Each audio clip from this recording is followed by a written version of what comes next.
Hey, how's everybody doing this week? Welcome to this week's episode of The Issues. This week we have some great stuff going on for you. We're going to tell you about what's going on in the US with this Hoodie issue. We're going to talk about the Ross family right here in Toronto, Canada. We're going to be talking about the Queen's Park budget coming out and what that means for you. We're going to be talking about the Sunshine List and who's getting paid what in Ontario and how we can actually solve some of these debt problems in Ontario, Canada, Toronto. It's a systemic problem in North America, and we're looking to solve it. We're going to do part 4 of the four-part series of how to deal with a traffic ticket. And finally, we're going to deal with transit in Ontario again.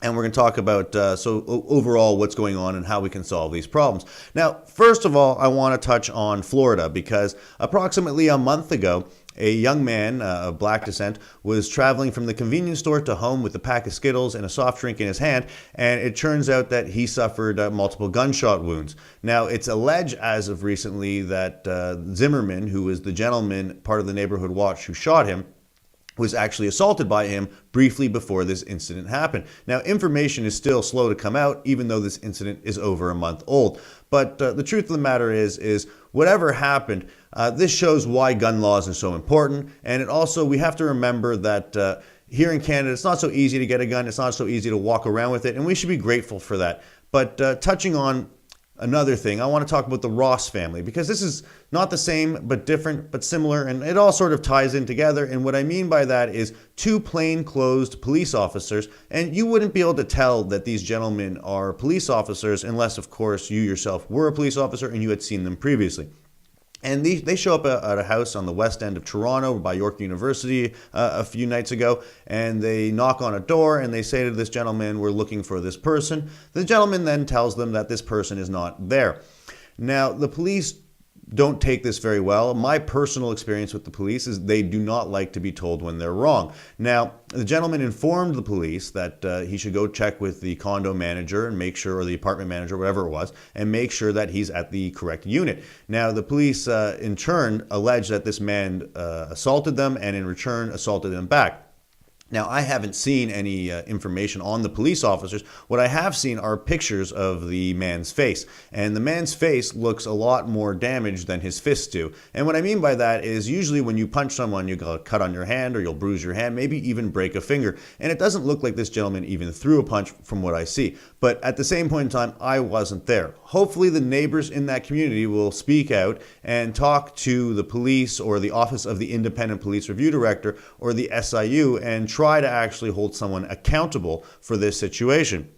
Unfortunately, history shows that's not going to actually go that way. So what I'm trying to say about this is it's up to us as a whole in Canada, the US, to start holding government, members of the police force, and more importantly, members of organizations like the Special Investigations Unit and the Office of the Independent Police Review Director, and in the US, organizations such as Special Investigations, I believe they're called Internal Affairs. These are the organizations that protect the citizens for the police. We need to start giving these organizations the power they need in order to solving the problems. Hello and thanks for watching. We hope you are enjoying this week's show. If you or someone you know has something to talk about and would like to get it out, come on an episode of The Issues. Please call or email the number on the screen. Once more, thanks for tuning in this week, and we hope to see you next time.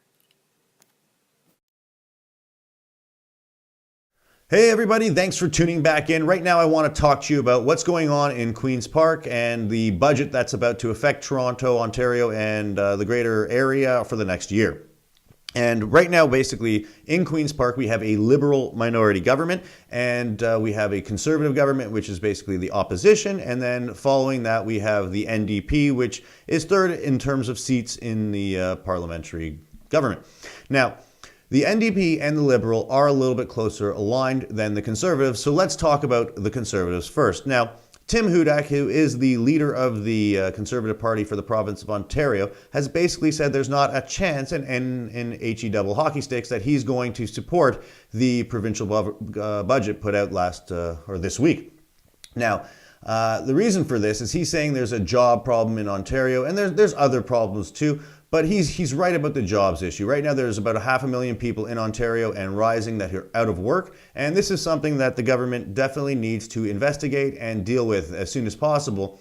And until those people are back at work, I'd imagine that majority government won't be seen. Now, moving on quickly to the NDP, they seem to be a little bit more accepting of the Liberal budget. And what I mean by that is they're both very liberal in terms of the NDP and the Liberal government. The NDP would actually be a little bit further liberal according to what people say or what the idea of it is. Now, why I'm talking about this is Horvath is the leader of the NDP, and she's basically saying that she's not exactly happy with the budget either, but there's room to discuss and room to grow. Now, the Liberal government, which is the leader of the province of Ontario, and Dalton McGuinty is the head of that one, he has not been overwhelmingly receptive to the Conservative Party leader or to Andrea Horvath up until now, from my understanding. And now that the budget's on the table and there's a possibility at an election, it seems more likely that he's going to listen to us. Or not us, but the people and the other parties. But what this means, though, is if this budget is passed, for the next year, chances are any problems you have if you live in an area with an NDP member of parliament or a Conservative member of parliament, you're not going to get heard. And to be quite honest, over the last 8 years, what we've been seeing is no matter what you voted for in the last election, chances are they're more concerned about doing what's in their best interest than yours. So what can we do about this? We can push to our NDP and our Conservative members of provincial parliament for an election, but right now they really don't have the money to do so. But at the same point, neither do the Liberals. So it will be interesting to see in the next few days whether or not the budget passes. If it doesn't pass, what it means for you is election time. Now, here's the catch, and this is what I want to get out and say to you guys, and we're going to end it on this note. This is a chance, or a second chance, better said, for you to get out there and find someone that represents you as a Canadian, an Ontarian, a Torontonian, if you live in the Greater Toronto Area. Now, rather than just voting Liberal if you live in Toronto, or voting Conservative in the past because you've done it, or so on, let's get out there. Let's make some phone calls. You get the flyers at your house, whether it's in this election or the next. Make sure you get out there and you vote the best person, and that's it. Not for a party. Parties only look out for themselves. It's time that we look out for ourselves and vote for the person that's going to look out for us. Hello and thanks for watching. We hope you are enjoying this week's show. If you or someone you know has something to talk about and would like to get it out, come on an episode of The Issues. Please call or email the number on the screen. Once more, thanks for tuning in this week, and we hope to see you next time. Hey everybody, thanks for tuning back in. Now we're going to talk about the Sunshine List. Now for you that sitting at home right now going, Sunshine List, does that mean when the weather is going to get nice again? Because I missed last week. That's not what I'm talking about here. What I'm talking about here is how much civil servants in the province of Ontario get paid. And now I want to focus quickly on Rob Ford and Dalton McGuinty, because Rob Ford is the highest paid member of municipal government. And what I mean by that is he is an elected member of government to be the mayor of the city of Toronto, and he makes roughly $170,000 a year. Now, Dalton McGuinty is also one of the highest members of provincial government, and his salary cap is approximately $110,000 a year. Now, the reason I'm talking about this is I want to talk quickly about the TTC, all right? The head of Toronto Transit makes over $250,000 a year, or previous member did. I don't know the salary of the current one. We'll find out, I guess, in a year. Also, if you want to look at, let's say, the Toronto Police Service, Bill Blair makes around $330,000 a year.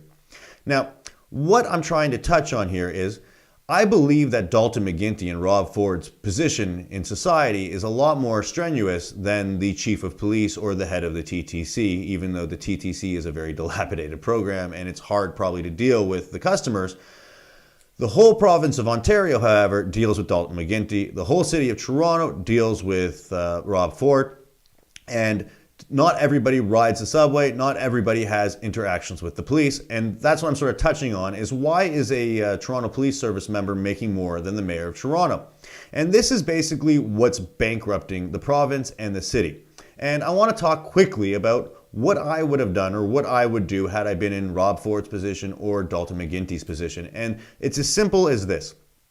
I would put in a salary cap for municipal and provincial civil servants.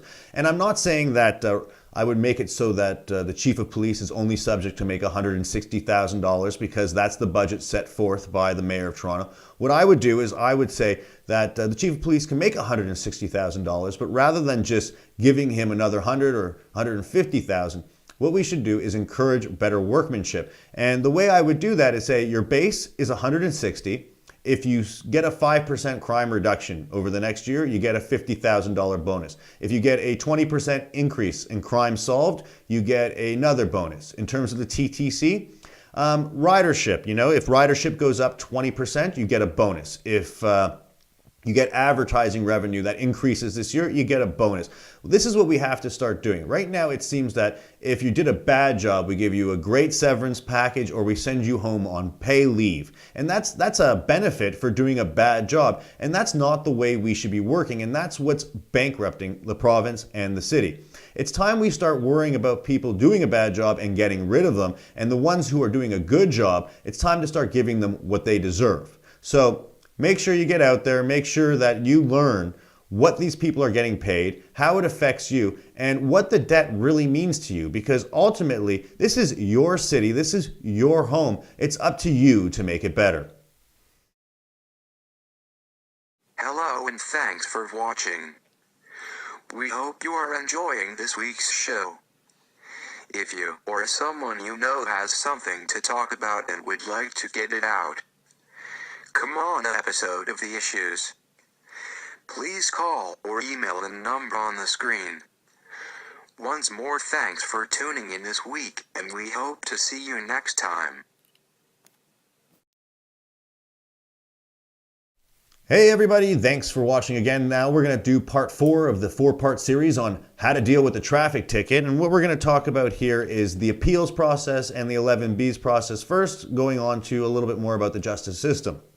Now, first of all, the 11B process is very simple. It's basically you've been waiting for trial for over a year. You've now basically filed an affidavit or you had your lawyer sign an affidavit, and it's very simple paperwork. You can basically go to my website, metrotorontopolice.com, and soon enough I will have a template for you to print out and take to a JP and have signed and submit to the courts on your behalf. Now, if that's a part 1 matter, if you go to a part 3 matter, which means that you were summoned to the side of the road, it's a little more difficult. You need transcripts and you have to prove prejudice. Now, moving on, let's talk about appeals quickly. We're going to focus on Toronto, but we'll say it like this. You have to go, once you've been convicted of a matter, you have to go to the main courthouse in the area and basically file for appeal. Here in Toronto, that's 60 Queen Street. You go downstairs to room 7. They tell you to go to 5A, get a printout, and go back to them. They give you all the paperwork you need in order to file an appeal, and they'll basically tell you how to do it, and every courthouse should be the same. Now, why is this important? Is basically once you get into the courtroom to deal with your appeal, you're going to be before an honorable judge. Now, what that means for you is now you have someone who's not a justice of the peace dealing with your matter. Now, justices of the peace are appointed by members of government, and they really don't have any education from law school, where a honorable judge does. And that's what's important to you here, is the honorable judge knows what rights and you do and don't have, and what ones are applicable to your particular situation. Now, the other thing you have to remember here is this man that you are standing before, this honorable judge, he went through a lot. He deserves to be where he is, deciding over your matter. And you must show him the utmost respect when dealing with him. More so, you also have to take very close consideration into what your argument is. In most cases, if you were convicted in absentia, which means you didn't show up to trial, you're going to get your trial again, or the prosecution will work out some sort of deal with you. In the other cases where you did go to trial and you lost because there wasn't evidence, in some cases that'll work, in some cases that'll won't. This is always up to a justice. It's never up to you. It's kind of up to the prosecution, but only if you and the prosecution agree to it. So remember, I'm not going to tell you how to behave with with the police. I'm not going to really tell you how to behave with the prosecution. But one thing that you should know is that when you're in front of an honorable judge, respect should be the predominant thing on your mind. Hello and thanks for watching. We hope you are enjoying this week's show. If you or someone you know has something to talk about and would like to get it out, come on an episode of The Issues. Please call or email the number on the screen. Once more, thanks for tuning in this week, and we hope to see you next time. Hey everybody, thanks for tuning into this week's issue of The Issues. We're hoping that you enjoyed it and you'll be tuning back in a couple weeks after we come back from break. Right now we're going to finish it off focusing about what seems to be the dominating issue in the city of Toronto and also for Torontonians. And even in my show, we've been just talking about it, I think, every week but one. And that's the transit system right here in Toronto. And quickly, I just want to say that I spoke to my friend Edward Zargetsky of the Citizens Alliance Group, and the two of us decided that we're going to start up a petition in order to bring a transit lottery to Metrolinx with the overwhelming goal to reduce fare rates to the user, ultimately, hopefully providing enough money to the transit system to continue or to start a continuous build in order to give us the transit system that Toronto wants. Now, I encourage you to go on to citizensalliancegroup.com's website and sign not only that petition, but also the bag tax petition. Now, I want to quickly talk about what this is going to do for you if we were to get this lottery. Now, the transit system here in Toronto doesn't exactly service all of Toronto. So the idea of spending $3 to get a ride somewhere that doesn't get you even where you're going is unfortunate, to say the least. Now, if we can find a way to reduce the cost, let's say a year from now, making Metrolinx lottery having an effect that basically reduces the rate of TTC by $1 a year, ultimately allowing it to sit at $1 rate, I think Toronto citizens would be happy with passing off a loonie in order to get on a transit system, whether they go 1 stop or 10 stops. And I also think that charging $3 at this point in time, it's not fair to the transit user, especially the ones that aren't going across town, the ones that are going a few stops. It makes more sense to walk if that was the case.